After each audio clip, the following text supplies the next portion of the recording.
they tried to sue him to get their money back, and he was like, "Suck my dick." Yeah. He's like, "I guess you'll have to drag me to fucking French court." Good luck with that. I wonder what happened. I should Google that. What happened with that? Because he hit them casinos in France up in like the French Riviera for like millions. Mm-hmm. I like Ivy. I do. Like he's got like the pure like rags to riches story of like no home Jerome. Like do you know like his backstory? Not really, no. He was like he was a telemarketer when he was 18. He worked for Visa, and he used to have a fake ID and go to casinos. And the thing was like his name, he used to call himself Jerome, like that was on his ID. Mm-hmm. And then like they called him No Home Jerome, and he used to just take everybody's money playing poker. Then when he finally turned 21, he like went to like the pit boss of the poker room. He's like, "I'm sorry, y'all. It's like this is my actual ID and shit." and like the pit boss told him, he's like, "I fucking knew it." He's like, "I knew it the whole time you were underage, but there's nothing I could do about it." Right. I mean, I guess he could have like not let him play or whatever, but that's not happening. He had an ID, like Yeah, he passed the minimum requirements. Right. All right, so I'm gonna bring us in. Fuck this, I'm not. Yeah, I guess we are live on Twitch. All right, run some Hades or something while if you want to share screen, you can do that. No, you don't have to show it. I just like it because it gives me like it helps my ADHD out. Yeah, no, I understand. That's why I kind of wanted to play Flight Simulator. That's like a great one for that, where I can still talk. Yeah, like flight, but I mean, it's 20 fucking gigs. I'm not waiting on that shit. So, hello to everybody on Twitch. We got Jeff and Robert for a special show. This show is actually going to be broadcast tomorrow morning as well on our YouTube spot, youtube.com. Good Morning Comrade. We're going to have that show come up. Usually I do a live show every Monday. I'm at Monday through Friday, but tomorrow I have work stuff I have to handle, so we're gonna have a little bit of a thing. And I've been thinking a little bit about this too. Like, and Scott brought it up, like the fact that we have the 8 o'clock YouTube show and the 8 o'clock like live radio show. Yeah, makes me think that maybe we should just do this every Tuesday, but we'll see. Do what? Oh yeah. Especially because you're the only one like capable of doing it right now, because I still have like a square job. No, what I'm going to say is like on Tuesdays when we record, we record our Tuesday show like video, and we just release it on. Oh no, that's what I mean. Like, man, and like you should do what you need to do, because I don't want you to burn out, because you're the only one right now who can like do the daily. Yeah, and I talked to Joe from the station, and he's interested in possibly expanding our offerings at WHIV. Maybe we could do Monday through Friday at 8 on the radio. Well, that would be dope. What's going on at HIV? I feel like, I mean, we're popular, but I feel like there might be some drama there. I don't know. It's like probably an off recording combo, I guess. I don't know. We'll figure it out. Oh, anyway, let me get us on recording as well. Good morning, comrades. You are listening to WHIV LP New Orleans 102.3. This is Good Morning Comrade. We have Jeff and Robert on the show today. Hey, what's up with you, Robert? I'm good, man. I finished. I beat Hades the other night. I got my 10th Hades kill. I'm still playing. Song. What's that? Got to hear the In the Blood song. That's so awesome, dude. God damn. That's one of the best video game endings of all time. Uh-huh. The game's so good. The nuclear family was restored. It's beautiful. I really like Hades. Like, when I mean like not the game I love, but I like Hades as a character. Like, I think he is kind of like the unsung like protagonist of this game. Okay. Like, he's not a bad guy. He's not the boss. Like, he just tries to protect. He's trying to do his best from like protecting his family from harm, and that just means he has to kill his son. He has to kill his son over and over again. You know? Yeah, that's no big deal. But I really hope they expand. I really hope they take a break. They deserve it. I've heard Supergiant say that the producers of the game, the publishers say that. Well, they publish and develop their own game. But they said we're taking a break after this because they're one of the good companies that don't do crunch. So they're like, when it's done, it's done. Mhm. I hope they take a long break as long as they need to and then come back because there's so many stories to tell here. I want that war between like Olympus and the underworld. Mhm. Like I want that. I want the next game. Like you have to go like the gods, like do like a God of War thing. Like it's multiplayer. Like you and your dad have to like kill the Olympians. That's what I want. It's so good. Cool. Yeah, killing is always cool. Now, the other thing that happened to me today, I think you would like this because this dovetails into our like labor news. So HR sat me down today, which pretty much there's one guy, and he's like a communist, like a legit he has like communist like reading material on his desk, and like nice. He's just like a cool guy, like so. But he pretty much heads up our HR, and anybody knows like I work for a city, like I had, I'm a city worker, and he set me down today and he said, "Hey, I just want to let you know your 1 year's coming up." And he told me like, all the benefits. I get like a slight pay raise and all this. And he goes, but the real benefit is you're pretty much impossible to fire after this. Hell so he's like, congrats. He's like, just hold it together for 14 more days. I was like, word up. So I anybody who's, I suggest trying to get a municipal job ASAP. Like, yeah, give me a job over there. Well, I mean, holler at me. There's some stuff, but like, I'm dead serious. But you gotta live in Orleans Parish. That's the only thing I'm saying. Oh, that's not. You have to, yeah, because that's how they do the whole like. I remember when they did that a while ago with the police, and like we had a neighbor who had like a big problem with that because he was a cop. It was really weird.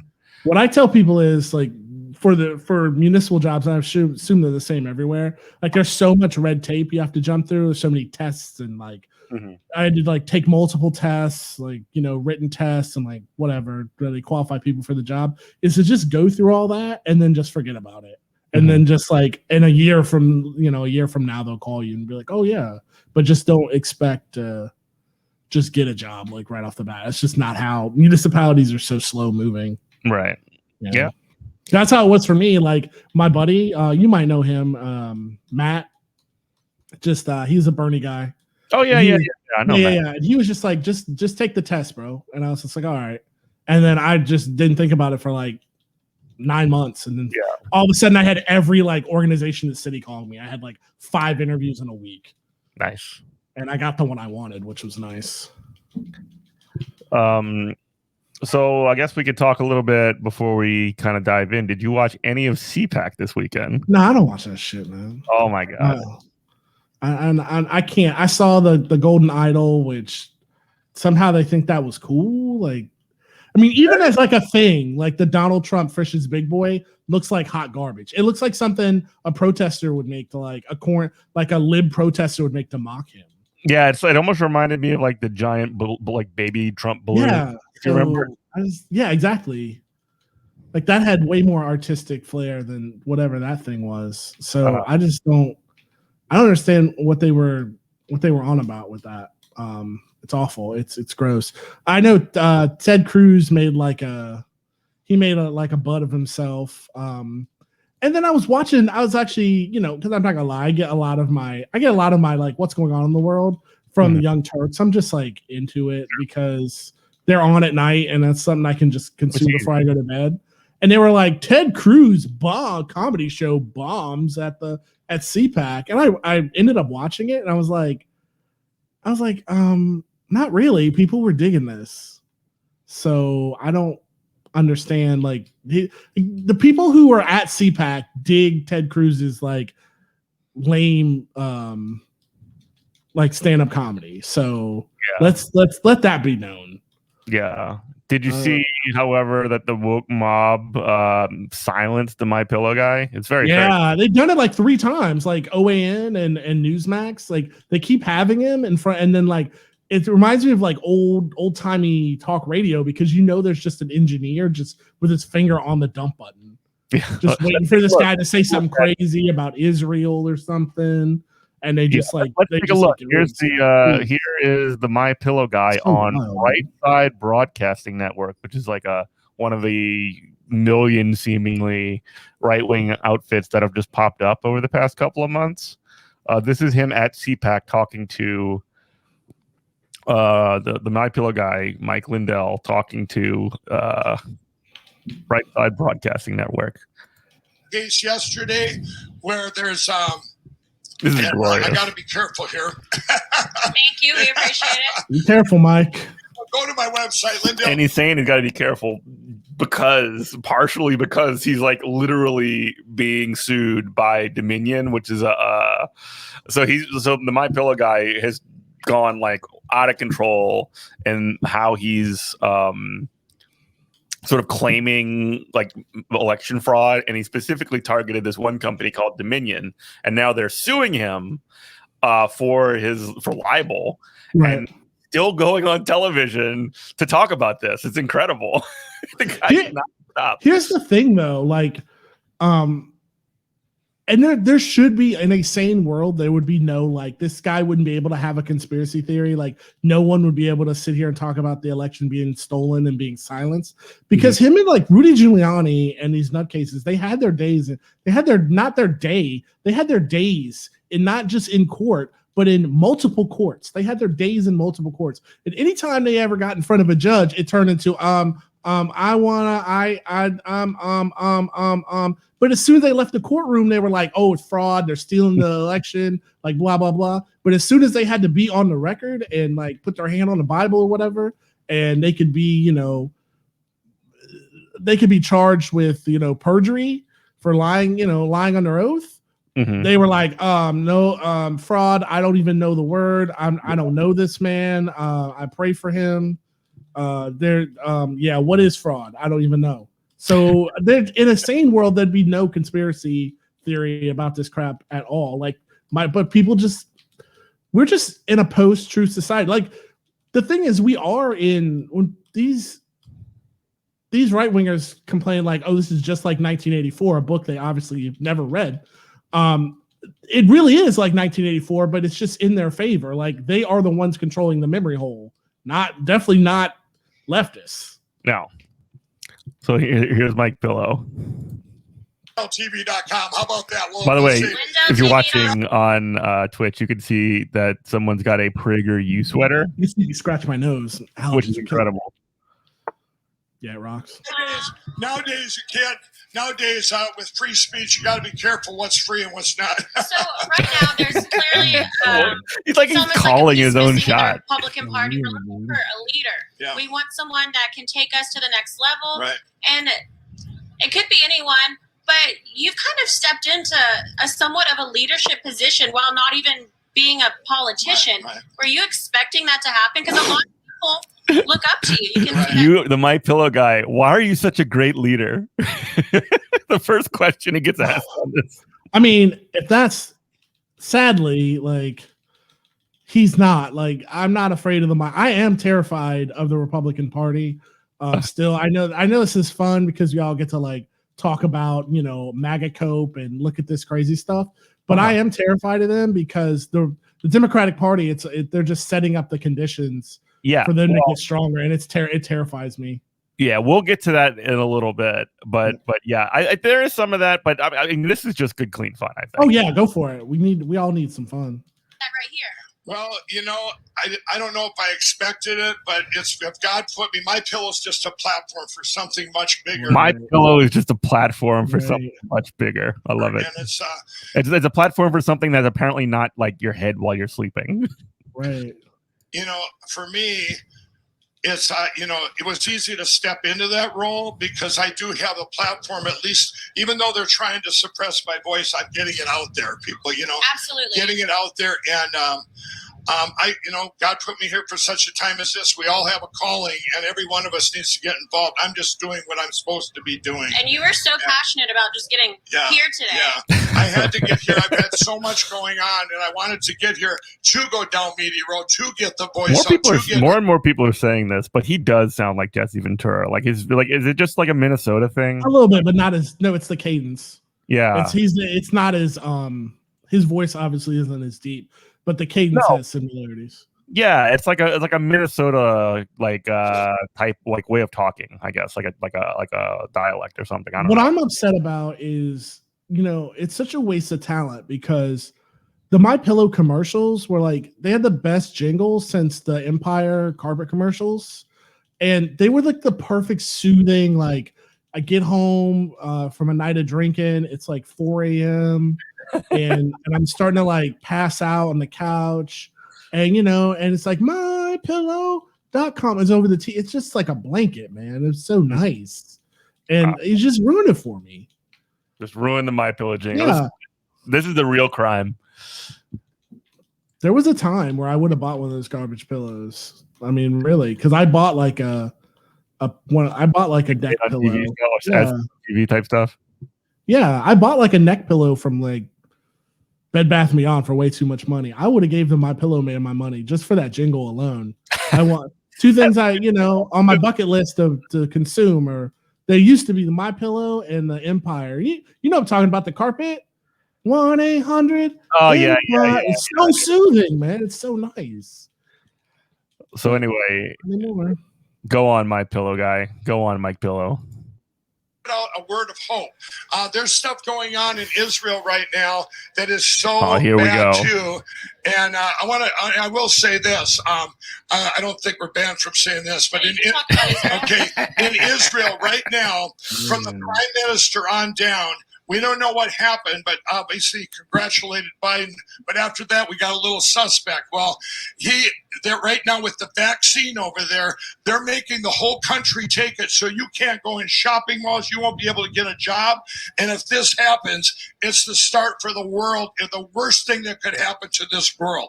And I'm telling you, with that vaccine, I was just on the phone with some of their politicians last night.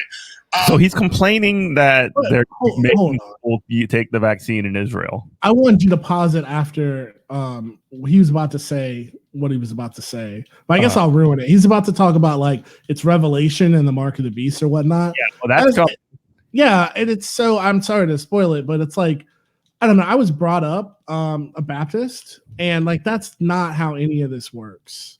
Like people say, and I don't want to get into a religion thing, but they say like, oh, how do you create an atheist? You just have them read the Bible. Well, I actually read this stuff. Like you have to like agree, like you have to know exactly what the Mark of the Beast is. Like you can't be tricked into it. People can't say like the quote unquote like New World Order Revelation Satan can't be like, oh, this is a thing to so you don't get corona, and then you get it, and it's like gotcha.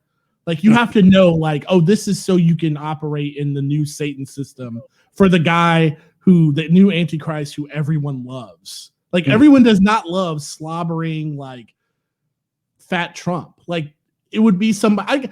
You know what? And that was the thing. Like if you want to go conspiracy, I understand why people would be like, oh, Obama is the Antichrist. He's like slick. People around the world were like done with George W. Bush. They're like, we want a new face. Everybody loved this guy. He fit the mold way more. Like Trump is not the or like not even Trump. Like Biden in no way is the Antichrist. Not clever enough. Absolutely not. If we're gonna play in this like fairy tale Harry Potter world, like this wouldn't be it. Like this is not what it would even be. So it's just weird. It's so weird to me. Like CPAC is such a cult. Like they're literally worshiping a golden idol that they brought in. Yeah. But like we are the Satan worshipers who want to eat babies or whatever. It's so weird. So here's one of the things also that watching this video, it says on the Chiron, support RSBN by visiting mypillow.com. Enter offer code RSBN for up to 66% off. Goodness gracious, man. So this is kind of just a My Pillow ad. Yeah. I mean, he needs to. Apparently he's bleeding money. I saw him with it. He was trying to sell his book for like $10 or something on an infomercial. And I'm like, how are you covering the cost of your infomercial trying to sell these books for like $10? I don't know. But yeah, apparently this guy's bleeding money bad because he's like doing that wacky documentary. Like not even a documentary. It was more of a, I've watched good conspiracy documentaries and like he ain't it. He ain't it. Yeah, I miss the good old days. I really do. This isn't a bit. I really am sad that people took conspiracies way too far. Because again, coming home like from a night of drinking, like I want to curl up with like a good Alex Jones video or a good like David Icke video, but I'd be like, man, this is hilarious. But then people took it way too far, and now it's like, well, can't do this anymore. Gotta cut the can't have any fun conspiracies anymore. Love it. You are listening to WHIV-LP New Orleans 102.3. This is Good Morning Comrade, Jeff and Robert. We are talking about right now. We're talking about CPAC, the Conservative Political Action Conference, and specifically this incident with the My Pillow guy, who's been very Mike Pillow in the conspiracy realm. He was talking with Right Side News, and this happened. And that because I guess I'm going all over the world right now. People are talking about me over here. Well, these guys, I told the one guy, I said, if you get a vaccine, which is only 95% effective, they say, then they want you to do another one in 6 months and 6 months. Well, I'm telling you, when you get that, what do you care what someone else does? If that person wants to come to a mall and they don't want to get vaccine, this is our bodies. This is Mark of the Beast stuff, and I don't care. I'll just put it right out there. This is revelation. I mean, if they're going to make them do that over in Israel, and why do you think they went to Israel first? What? You know, that's kind of strange. This is weird, guys. It actually started, the list started. Why do you think they went to Israel first? Like, wait a minute. So by that logic, though, because Israel's trying to do a soft genocide and not vaccinate Palestinian people, so are Palestinian people going to be like the warriors of God now? Because is Jesus going to come back and be like, all you Palestinians who don't believe in me, but you didn't take the mark of the beast, so now you're on my side? How does this work? Like, I need consistency in my like magic. I really do. Like, you can't just leave me out here. You can't tell me you're the dungeon master of this D&D game, but then not like give me the whole rule rundown. Spain. It started in Spain, where Spain started putting people on this new world list. And I want to tell another thing here in the United States that happened on Inauguration Day. On Inauguration Day, the WHO and the CDC, they put a thing out now. Everyone's seeing, COVID's going down. The rates are going down. They're telling you wear a double mask and do all this other stuff. Let me tell you, that's not. And he's silenced. So now he's talking into a microphone. Got him, yo. New World Order. Got him. Busted. Got my man. And he's like cooking. He's still cooking. He's been going for like 10 seconds. He's doing all of the gesticulations. He's bouncing up and down. Super careful. I hate to do it. Super careful. Due to YouTube's guidelines, we will get our whole platform shut down if we talk about vaccines. Well, this is over in Israel. But the funniest part about this, by the way, is like if you look at him, he's looking at the reporter, right? He's looking at the host or whatever you want to call her. Right? And she's talking about how we have to shut you down. We can't let you say any of this like wild conspiracy stuff. And he's just like, oh, okay. Like, listen, say, well, this is over in Israel. Like, oh, okay, Mike. Cool, I guess. Yeah. It's like watch you. Guidelines. We will get our whole platform shut down if we talk about. Okay. Going back to. Oh, go ahead. I was gonna say. Over in Israel. I'll tell you in a minute. It's over in Israel. No, I was gonna say, going back to my Harry Potter analogy. This is like the. This is like saying, well, this is. I can say his name, but this is Azkaban, so I can totally do that. Like, no, you can't say his name here either. Not in Azkaban. Not anywhere. But okay, you do you, my dude. Yeah, I don't know. So that's the woke mob. The woke mob has silenced poor like Mike Lindell, who all he wants to do is sell pillows and invalidate elections. Didn't they have like on the backdrop of the stage at CPAC? Does it say? I just saw a picture of it. Did it say like America? That's a real question. Did it say America canceled? America uncanceled was. I just wanted canceled. I was like, oh, now you've got my attention. No, the entire point is they want America to be uncanceled because like that was one of the major themes of the entire situation of the entire weekend, and a big part of Trump's speech was about cancel culture. Don Jr. on Friday complained about the cancellation of the Muppets, which didn't happen. There was some like. Editing on like some of the new some of the new releases of the Muppets on Disney Plus. I think there was an incident of there's no editing. I mean, as a Disney freak, let me tell you. Yeah. So all it is they put a disclaimer before, like, hey, this stuff like might like some of the jokes in here might be off color, like by today's standards. That's all. Yeah, it was like an incident of like Johnny Cash performing in front of a rebel flag or something like that, and they basically said, "Hey, that's not where that doesn't fly," right, or whatever. And this is sort of like the woke mob canceling the Muppets or whatever. It's ridiculous. It's ridiculous. Mm-hmm. You know what? I will say something. If I'm gonna have a critique of, if you do want to talk about Disney, like I always do want to talk about Go Disney. for it, man. Like Song of the South is stupid and dumb, and I'm glad that they're changing Splash Mountain to Princess and the Frog theme. I'm really excited. I'm like excited to go to that now. I want to ride the Princess and the Frog ride. But Disney wants to have nothing to do with Song of the South ever again. Here's the deal: they made it, so they should own up to it. They should. They won't. Whatchamacallit handled it perfectly. Warner Brothers. So what they did was they took all their racist animation, right, and they put it onto a 2-disc, like 2 black discs. Kind of like, what I mean? Black is in like, this is bad. Like this is just like, this is like the Ark of the Covenant, like do not open, you do not open Pandora's box. And when you watch it, they have like a full 20-minute, like, hey, this is terrible. And it's hosted by Whoopi Goldberg. Whoopi Goldberg goes on like a whole like 20-minute rant about like why these animations are so awful, because they're all just like super racist. And then she's like, well, but here they are. Yeah. And it's like, good job. Like Disney's over here like being cowards, acting like they don't exist. Warner Brothers are like, yeah, this exists. It's almost like therapy. They're like, this exists, and it was also trash. So now we can move on from it. Which I feel that though they make it seem a little bit more salacious. No, I feel I'm a big proponent of like instead of just like canceling and ducking things, like quote unquote canceling things. It should be the answer. Yeah, I'm a big proponent of like truth and reconciliation committees. Like I think like this is kind of the same thing on a much like more serious scale, obviously. Like, it's not going to happen so much anymore because people are so old.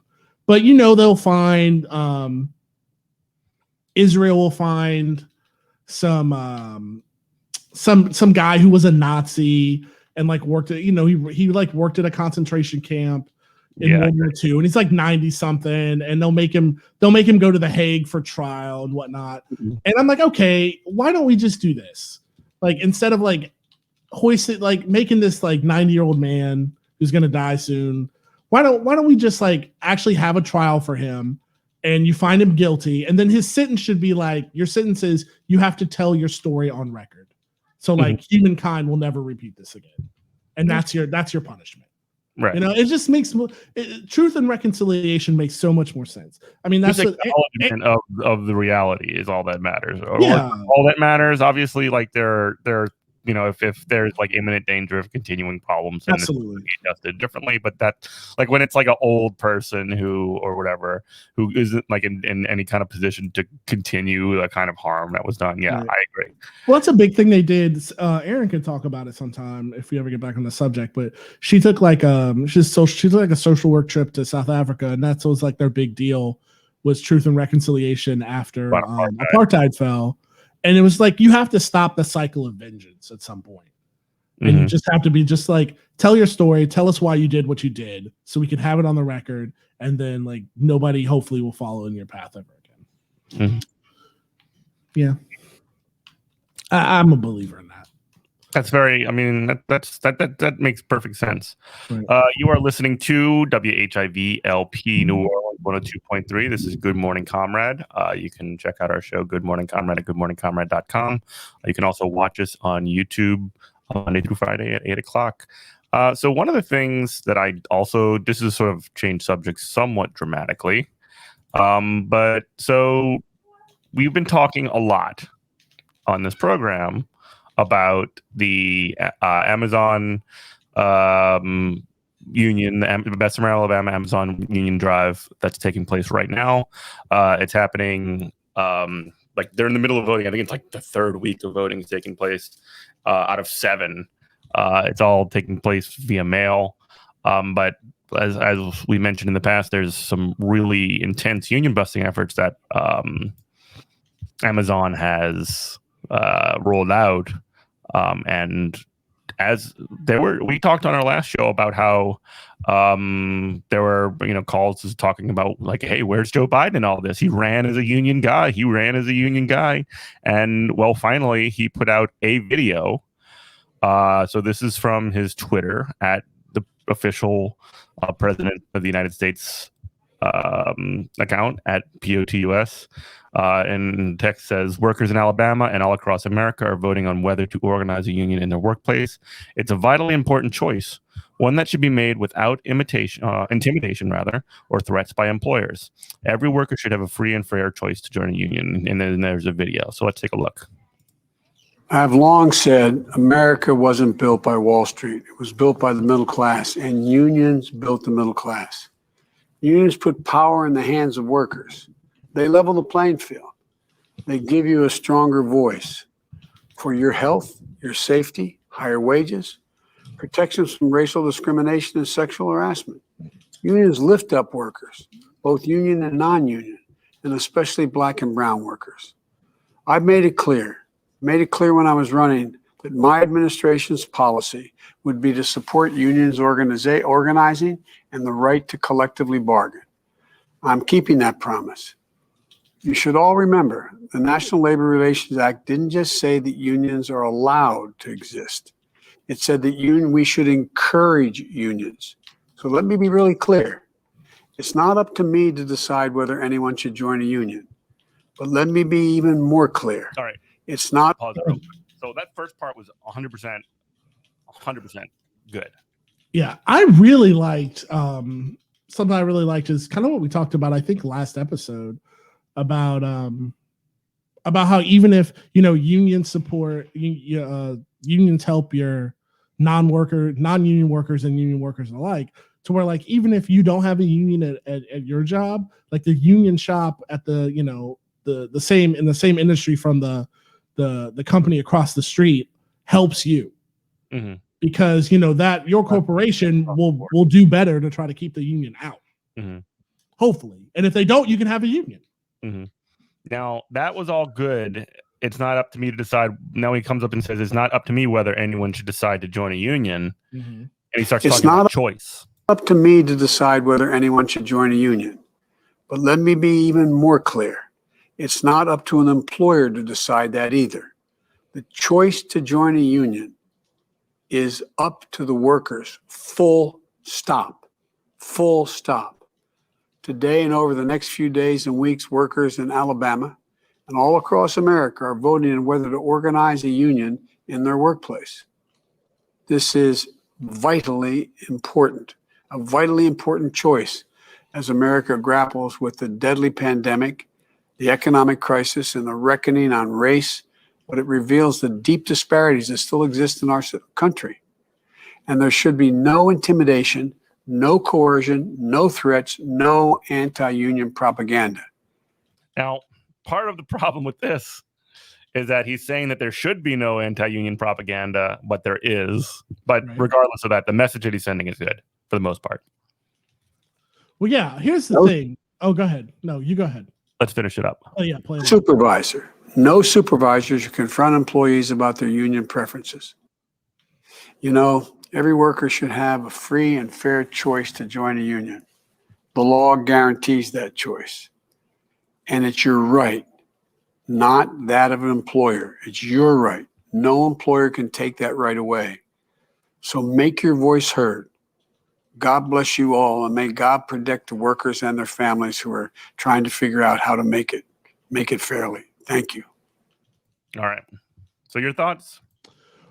My thoughts were that was amazing. And the reason why it's amazing, not because it's like Joe Biden is saying anything that's reinventing the wheel or he's so magnanimous, is why it's amazing because the bar for me is set so low on Joe Biden. Mm-hmm. And what I've heard from, and I know you're not doing this because you're you're very even keeled. But a lot of leftists are like, oh, this doesn't go far enough. This is terrible. And I'm like, what do you expect from him? I don't understand. What did you expect from Joe Biden, for one? to take the dub where you can get it. Like the thing is, the leftists that are like poo-pooing this should be taking the W because they're the ones who have put pressure on this administration to come out with a public statement like this. Joe Biden would be fine, these words never leaving his mouth. This is because enough people said, "Hey man, hey Jack, listen here, like this is messed up. Like you should really be talking to, you said you were a union guy. The union guys need you to come to bat for them now." And this was his, okay, I guess I got to do the thing. Yeah. Good. And yeah, so that's kind of where I'm at in a certain, like, I think that, yeah, he could have gone further. He should go further. He should basically, like, instead of talking about choice, which is sort of like a little bit, like mush mouth about it or whatever. He sort of, he could talk about like power, like the work, like the power being in labor, but Joe Biden would never do that. That's like a fantasy. The thing that I think is sort of, I mean, he doesn't give clear instruction, which I guess maybe you shouldn't expect that either. But I mean, he does go out of his way to sort of say, hey, unions are good and unions are important.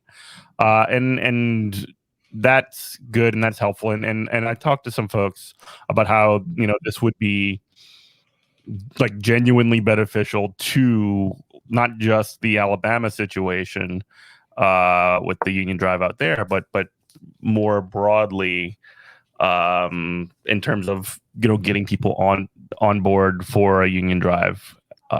So that's good. Again, could be more.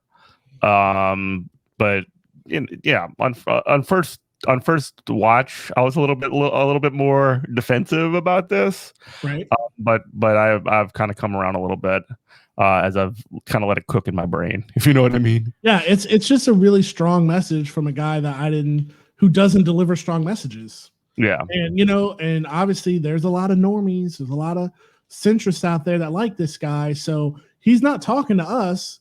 Hopefully the centrists get this message and they're like, oh, I guess Joe says unions are a good thing, so I should like unions then.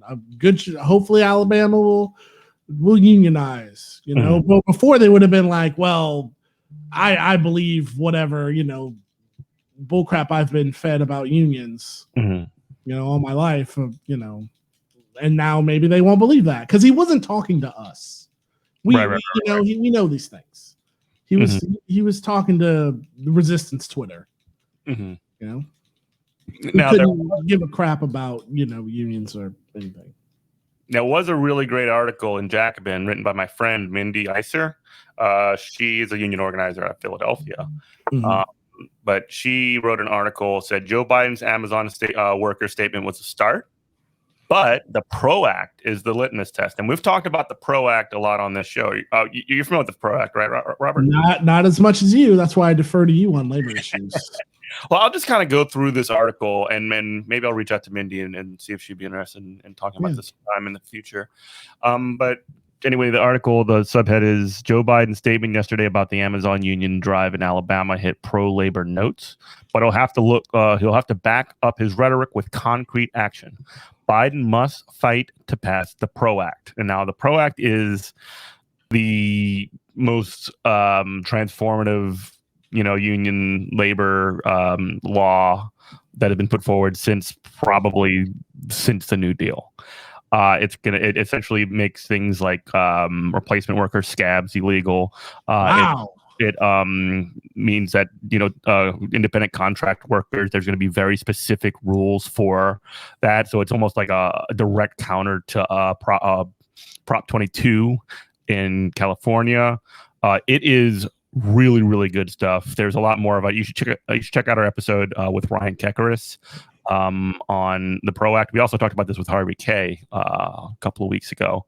But there is a huge campaign right now in unions, in DSA, in other leftist organizations to pass this PRO Act. And in order for Joe Biden to really show, hey, you're a union guy. If you're not a union guy, you're gonna. If you are a union guy, you need to back this. So I'll just read from the article just a bit. It's a short one. Before he even took office, President Joe Biden vowed to be, quote, the most pro-union president you've ever seen. Just hours after being sworn in, he fired Peter Robb, the general counsel of the National Labor Relations Board, who previously worked for union-busting law firms and the Reagan administration during the Professional Air Traffic Controllers Organization strike. So that's key, because the PATCO strike is kind of like the moment. In a lot of ways, it's probably overstated because it was in the position, but like essentially in the 80s, air traffic controllers went on strike, and Reagan just fired them. Awful. Yeah, and that was sort of like that sort of created a situation where public sector, really public and private sector union, has been on the back foot ever since, like especially that moment, but it had been developing over many years. So that's a really sort of key. The guy that they fired, Peter Robb, was a lawyer that for union busting law firms back then. To continue reading, Biden subsequently issued executive orders guaranteeing collective bargaining rights and a $15 an hour minimum wage for federal employees and government contract workers.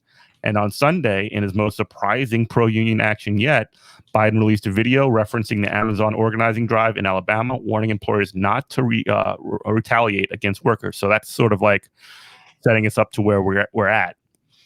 After decades of anti-union presidents, or presidents who say one thing about worker power and do the exact opposite, Barack Obama.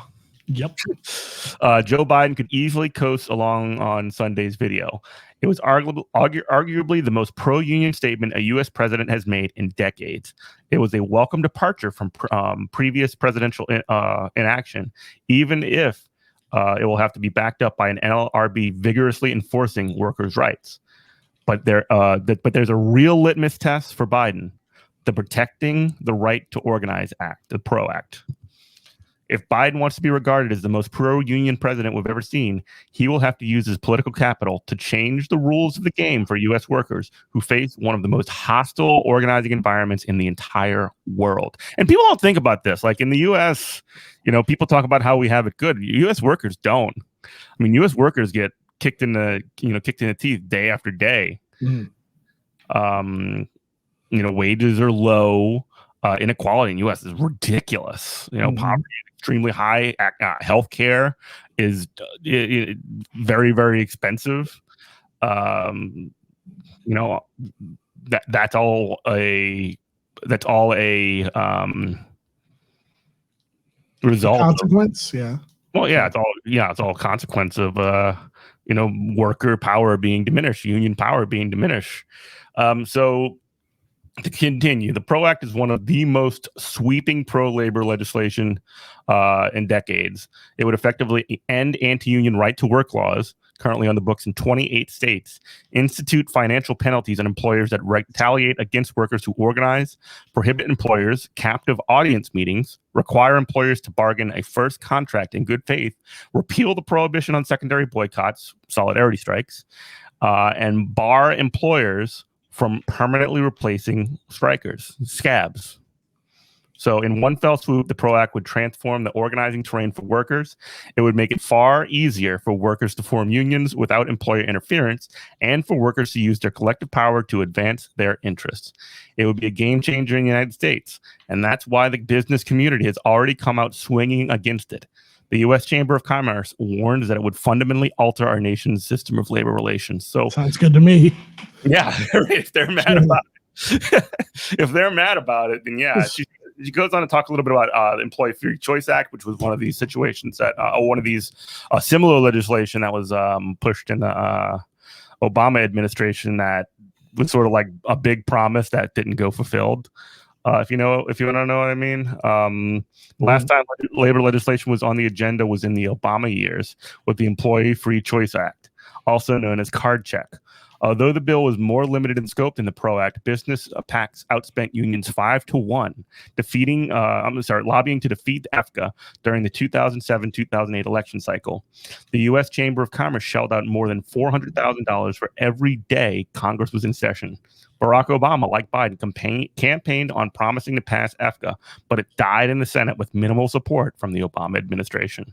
So we don't want to have that happening all over again. And the strategy behind passing the PRO Act has actually been way more focused on individual legislators, and it has a lot of sponsors in both the House and the Senate at this point. I'd have to, talk to some other, some people who are a little bit more closely associated with doing that work to know a bit more about it. Let's just finish up here. Biden's campaign materials not only indicated support for the PRO Act, but promised to go beyond it. Yet he's been all but silent on the PRO Act since he's taken office. That can change. He's already changed his tune on, or at least started talking about the the union drive in Alabama. Last month, the PRO Act passed the House, but now it's in the Senate, where it's likely to meet the same fate as EFCA if the Biden administration doesn't intervene.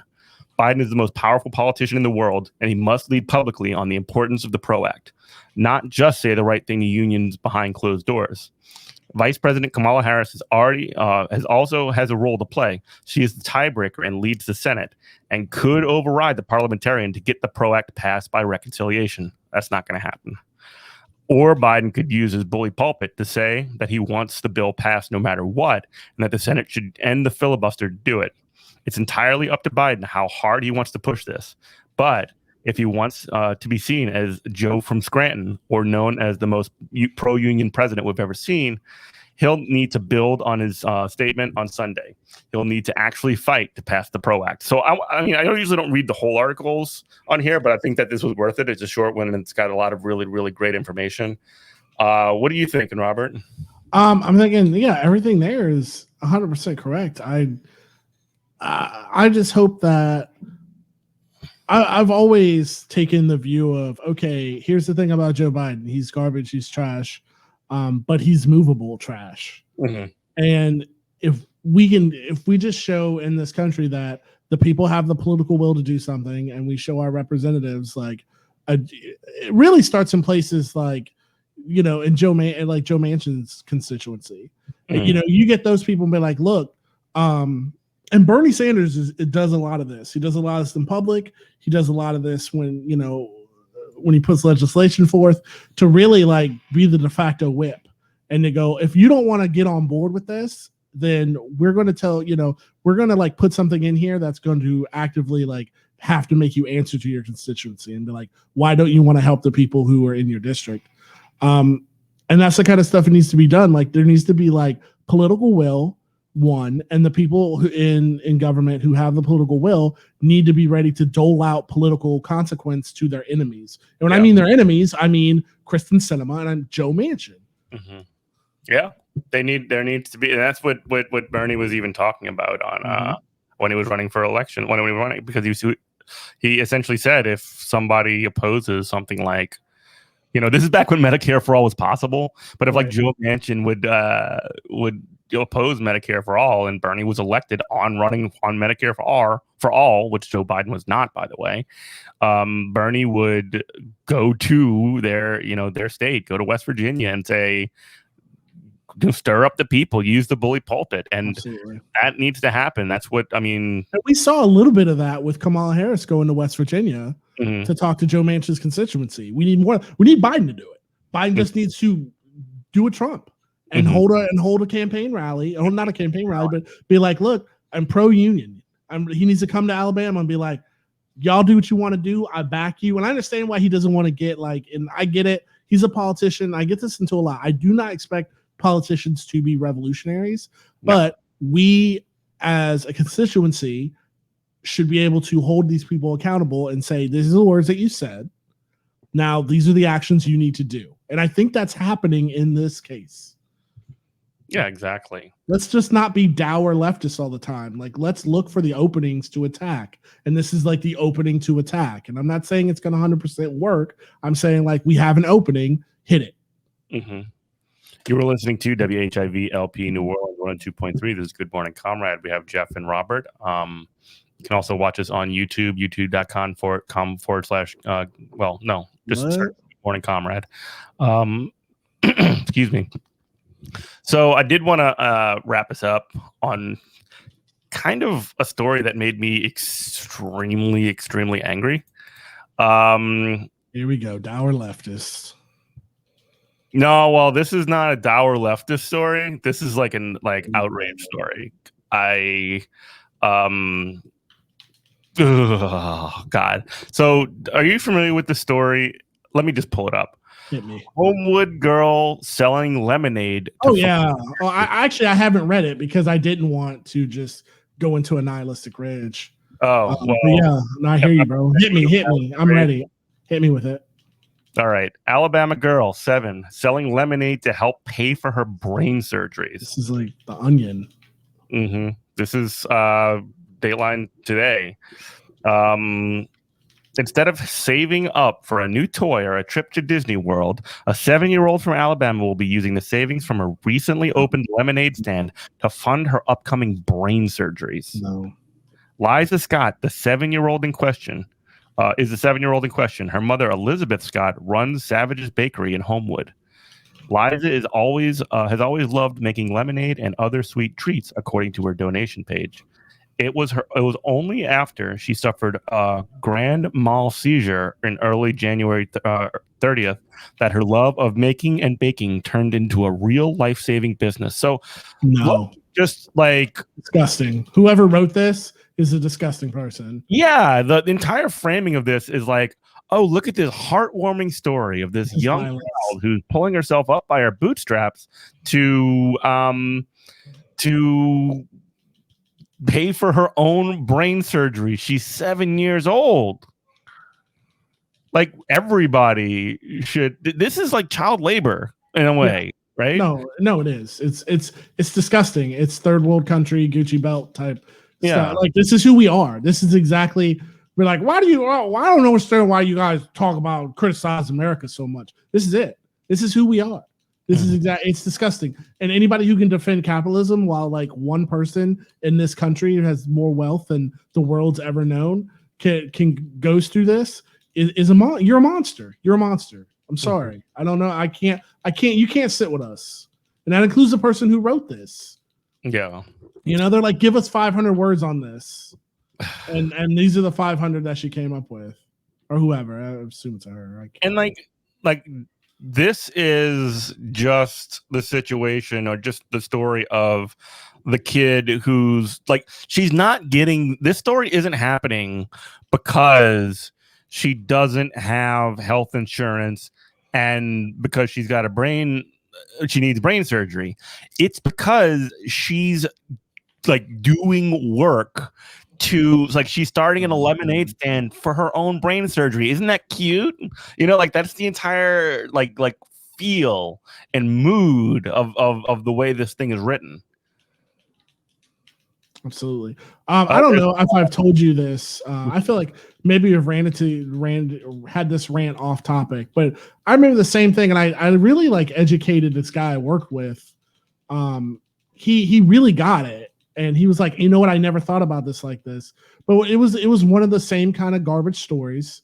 And it was a guy who he was a car mechanic, and he finally he had to work when he was young because he couldn't finish high school because his family was poor or whatever. But he became a car mechanic, a good one. And he actually went back to school after he started his own shop, and now he's a surgeon. And now he operates on people, both jobs that are just amazing benefits to society. Both these car mechanic and surgeon, highest esteem for both of these. Mm-hmm. And they did the same feel good story thing of oh, isn't this great? What a great country where you can fulfill your dreams and all this. And I'm like, no, this is not a feel good story. This is garbage. I was like, this man's talent, because he couldn't afford to go to school, has been stolen from us. Mm-hmm. All the years that he could have been doing operations and saving people's life have been. How many lives were lost? Mm-hmm. because this man's talent was stolen because we don't want to do education for everyone in this country. Yeah. This is why this stuff is important. And I will throw that, like, he was a mechanic, you said, right? I mean, that's also like extremely honest work. And like, there's it's not even honest. It's like, I know what you're saying when you say work. It's like necessary. It's like necessary for like, so like if we're gonna create the arc, like okay, like the Deep Impact comet is coming to kill everybody, and we can do the space arc. Like car mechanics are coming, surgeons are coming. Like I'm not going. I just I do admin work. Like I'll sneak you in the back. A robot can do PowerPoint. I'll sneak you in the back. Somebody's I honest to God, I'm not doing like a working man's like working class hero. I really do put a heart surgeon, and I put a heart surgeon and a mechanic in the same box. Yeah. As far as like the benefit that they have to society. Mm-hmm. Yeah. Yeah, it is wild that I don't know that things kind of go like that.